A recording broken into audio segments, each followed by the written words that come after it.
হাত করেছে এই মমতা ব্যানার্জি। একটা ভোট ওনাকে দেবেন না, ওনাকে বলবেন দিল্লি যে ভোট লাও। পশ্চিমবাংলার আমরা মানুষ আপনাকে কেন ভোট দেবো? আপনি দিল্লি চলে যান, দিল্লি যে আপনি ভোট লিখে যান, এখানে ভোট করা যাবে না। উনি যতই বলুক বিশ্বাস করবেন না। অকাপ সম্পত্তিটা আজ মুসলমানদের ধ্বংস করে ধূলিসাৎ করেছে এই মমতা ব্যানার্জি। ওনার মতন পোকাবাজ কি বুঝলেন, ওনার মতন এই কৌশল কেউ জানেন না আপনারা। উনি হচ্ছেন পাক্কা আরএসএস এর চক্রান্ত ভিতরে কি আছে সেটা আমরা জানি, কি বুঝলেন। অতএব ওনাকে বিশ্বাস করা যাবে না, উনি যতই বলুক বিশ্বাস করবেন না। অকাপ সম্পত্তিটা আজ মুসলমানদের ধ্বংস করে ধূলিসাৎ করেছে এই মমতা ব্যানার্জি। হ্যাঁ, এই আন্দোলনটা মমতা ব্যানার্জি বন্ধ করলেন, বললে দিল্লি চলে যাও, কি বুঝলেন, দিল্লি চলে যাও বলে আন্দোলন বন্ধ করলেন, শেষ করে দিলেন। এবারে উনি কী করলেন, এসআর নিয়ে কোর্টে ছুটলেন। উনি কোর্টে ছুটতে পারেন, দিল্লি যেতে পারেন, এটার বিষয়ে দিল্লি গেলেন না কেন? হ্যাঁ, আগামীতে ভোট এসছে, বাংলার মানুষ আপনারা একটা ভোট ওনাকে দেবেন না, ওনাকে বলবেন দিল্লি যে ভোট লাও। পশ্চিমবাংলার আমরা মানুষ আপনাকে কেন ভোট দেবো? আপনি দিল্লি চলে যান, দিল্লি যে আপনি ভোট লিখে যান, এখানে ভোট দেবেন। অর্থাৎ আপনারা এখানে ভোট দেবেন না। আপনাদের সঙ্গে যে কাজ করেছে, বাংলার মানুষের যে কাজ করেছে, হ্যাঁ আপনারা বুঝতে পারছেন। বাংলার মানুষকে আপনারা বলবো, আমি বলবো আপনারা বাঁচুন, বাংলা বাঁচান, মানুষ আপনারা বাঁচুন, হ্যাঁ দেশকে বাঁচান, কর্ম শিল্প চাকরি কৃষি আপনাদের বাঁচান, তা নাই কোনো উপায় নেই। আগামী ইলেকশনে যার চেয়ে আমরা জোট সরকার চাইছি। কেন চাইছি? এনার দ্বিচারিতা, এনার ধোঁকাবাজি, ইনি যে কী করেছে সেটা বাংলার মানুষ জানে। অতএব বাম আইএসএফ এবং হুমায়ুন, হ্যাঁ, এবং আপনার মানে জাতীয় জনতা পার্টি, আইমা জাতীয় জনতা পার্টি, হ্যাঁ, পীরজাদা রুহুল আমিন সাহেব প্রতাপপুর দরবার শরীফের, হ্যাঁ, তিনি একটা জাতীয় পার্টিকে খুলেছেন। সেই পার্টিকে বাঁচান, সমাজের কাজ করে, দেশের কাজ করে, এই সেই পার্টি, বুঝলেন। এইটা আপনারা বুঝতে পারছেন। হ্যাঁ, আপনারা বাঁচান। যদি এরা একসঙ্গে জোট হয়ে ক্ষমতায় আসতে পারে, সমাজের কাজ হবে, দেশের কাজ হবে, মানুষ চাকরি পাবে, বাংলা বাঁচবে, বাংলার মানুষ তাদের উন্নয়ন হবে, কৃষি হবে, আশা করি হবে। বলছি এই যে দলগুলোর কথা বললেন, এরা কি একসঙ্গে জোট করতে পারবে বলে আশা করেন? আমরা তো আশা করব, অনেক সমস্যা হচ্ছে, আমরা তো আশা করব। সমস্যা অনেক হবে, খুব উঠে পড়ে লেগেছে, ভিতরে চক্রান্ত চলছে যাতে না জোট হয়, যাতে জোটটা না হয়। হ্যাঁ, খুব কঠিনভাবে চক্রান্ত চালিয়েছে।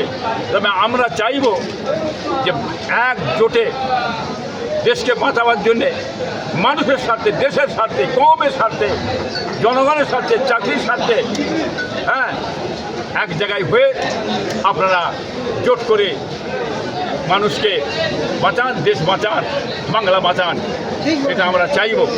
অতএব আগামী ইলেকশনে আপনারা খবরদার এই ধোঁকাবাজ, মিথ্যু, দ্বিচারিতা মমতা ব্যানার্জি সাহেবকে ভোট দেবেন না। যে ভোট দেন, আপনাদের হাড়ে হাড়ে কিন্তু আগামীতে বুঝতে হবে, আপনাদের ঘুম আরও ছিনিয়ে নেবে দিদিমণি মিলে, এটা বলে দিচ্ছি আমি। ওই যেটা কথা বললাম ভাঙর প্রসঙ্গে আপনাকে একটু বলবো।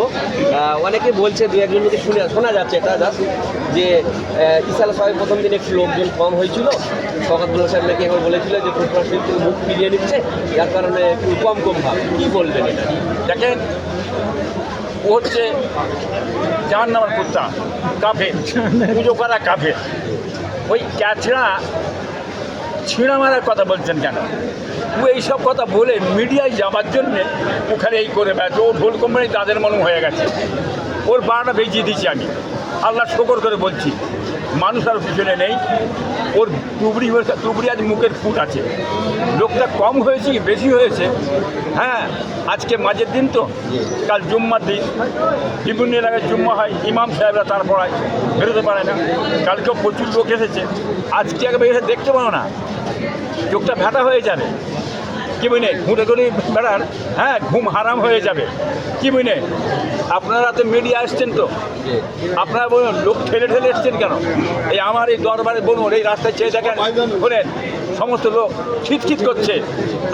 আগামীকাল আসবেন, হ্যাঁ, ওকে নিয়ে আসবেন আপনারা। মিডিয়া যে বলবেন একবার চলো, আর ওনার মিডিয়াকে আমার কাছে পাঠাতে বলবেন আমার কাছে, আমি ওনার চোখ চিরে, হ্যাঁ, একটা পর একটা দেখিয়ে দেবো। উনি চোখে দেখতে পারেন, কালো চশমা লেগে দেখছি তো, বুঝলেন না? ও হচ্ছে ফুরফুরা পীর সাহেবদের গিবত গিল্লা দুর্নাম বদনাম, কি বুঝলেন, এই করার জন্যে এই রাজ্য সরকার ওনাকে বেশি রেখেছে। খালি ভাঙল নিয়ে, হ্যাঁ, আইএসএফের নওশাদের বিষয়ে উল্টো পাল্টা তুমি খালি বলে যাও, পীর সাহেবদের বলে যাও। পীর সাহেবদের মাথা যেন সবসময় ভাঙড়ের দিকে পড়ে থাকে, কি বুঝলেন, অন্যদিকে মাথা না যায়। হ্যাঁ, ব্যানার্জি সাহেব এত সহজ ভাববেন না, আপনার ঘুম আমি ছিনিয়ে নিয়েছি, এটা বাংলার মানুষ কেন সবাই জানে। ওই কথা বলে হবে না।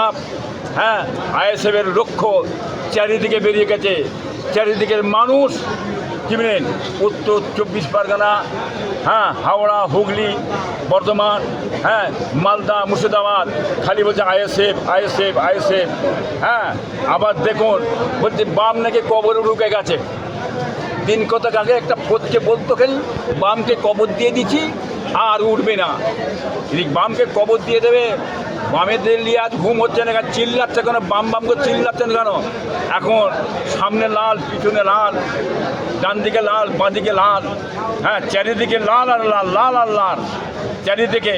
এখন দেখছেন আইএসএফ আর আইএসএফ, হ্যাঁ, বুঝলেন না? আপনারা দেখতে পাচ্ছেন জনতা উন্নয়ন পার্টি চারিদিকে উঠছে বেড়ে। এখন তো ওনার ঘুম ছিনিয়ে গেছে, এখন অনেক কিছু ব্রিগেডে বকতে হবে। আমি তো আর একটা কথা বলেছিলাম, হ্যাঁ, জাহান্নামের কুত্তা বলেছিল ভাঙড়ে দাঁড়াও। কে দাঁড়াবে ভাঙড়ে? হ্যাঁ, কে ভাঙড়ে দাঁড়াবে? আমার ভাইপো পুদিনাঙ্কা, বুঝলেন, পুদিনাঙ্কা, বুঝতে পারছেন না? আমি বলছি আগে, এখনও বলছি, পুদিনাঙ্কা, বয়স কম বাচ্চা ছেলে, আমার মানে ভাইপো বাচ্চা ছেলে, বয়স কম, দাঁড় করিয়ে দিচ্ছি।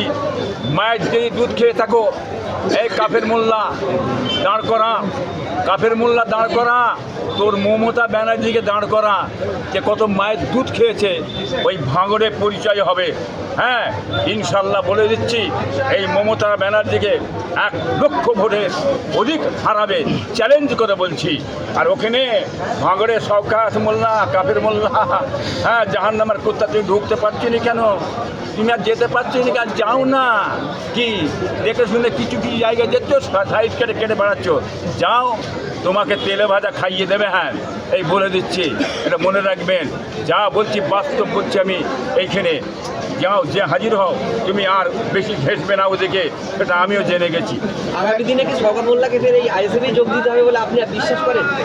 কোথা আইএসএফে এমন দিন আসবে নওয়াজবিল্লাহ, ও ক্যাচকা জিনিস যদি আইএসএফ ঢুকিয়ে ফেলে, হ্যাঁ, ও পচা মাল, ওটা আইএসএফের গায়ে গুন্দ লেগে যাবে, কি বুঝলেন? হ্যাঁ, 1 নম্বর আপনার সাবান দিয়ে গা ধুতে হবে, হ্যাঁ, তারাই উপায় থাকবে না। ও পচা জিনিস, কোনোদিন আইএসএফের 1 জাররা পরিমাণ কোনোরকম রাস্তা খুঁজে পাবে না। হ্যাঁ, যদি ওকে ঢোকায়, আমার ভাইপো কোনোদিন ঢোকাবে না, চ্যালেঞ্জ করে বলছি, কোনোদিন ঢোকাতে যাবে না। ওসব পেট গরমের চিন্তা তো ভুলে যেতে পারো। উনি হয়তো চেষ্টা করতে পারেন ভিতরে, ঠিক বলতে পারছি না কি করছে, কিন্তু ওতে কিন্তু চিড়ে ভিজবে না, ওতে কোনো রাস্তা নেই, এ কথা বলে দিলাম।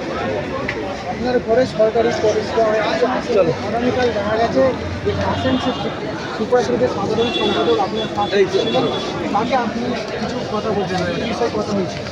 দেখি ভাই, আমার ভাইপো কাসেম সিদ্দিকী এসেছিল, আমি ইসলাম সাহেবের বিষয়ে আলোচনা করলাম। তুমি সাধারণ সম্পাদক হয়েছ এবং দায়িত্ব তোমাকে দিয়েছে, তুমি সেই দায়িত্ব দিয়ে ইসাল সাহেবে লক্ষ লক্ষ মানুষ আসে। ভাই কই হ্যাঁ, এই বিষয়ে তুমি মানুষের পাশে দাঁড়াও, কাজ করো, কোনো রমজান শরীফ মাস কোনো কষ্ট না হয়, পরিষেবাটা তুমি ভারতের মানুষের দেবে, মানুষের জন্যে পাশে দাঁড়াও। আর এতদিন আমার বাড়িতে, তোমার অনেক চাচার বাড়িতে, তোমার অনেক ভাইয়ের বাড়িতে কিছুই পৌঁছাই না, খালি ভাগাভাগি করে গেছে, টিমেনে ডিভাইড করে গেছে ভাইপোদের সঙ্গে। অতএব তুমি যখন এসেছো, তুমি এখানে কে সিপিএম, কে তৃণমূল, কে বিজেপি, কে ফরওয়ার্ড ব্লক, কে আইএসএফ, এ তুমি দেখবে না। এটা এসব সব সংক্রান্ত বিষয়ে বলে দিচ্ছি আমি তোমাকে। তুমি সমস্ত ভাইপো হিসাবে টিমেনে তোমার দায়িত্ব তুমি সমান চোখে দেখে যাবে, কাজকাম করে যাও। হ্যাঁ, এর আগে কখন আমার বাড়ি পৌঁছাই না, তুমি আমার বাড়িতে অগ্রিম পানি পেটিয়ে দিয়েছো। আমি তোমাকে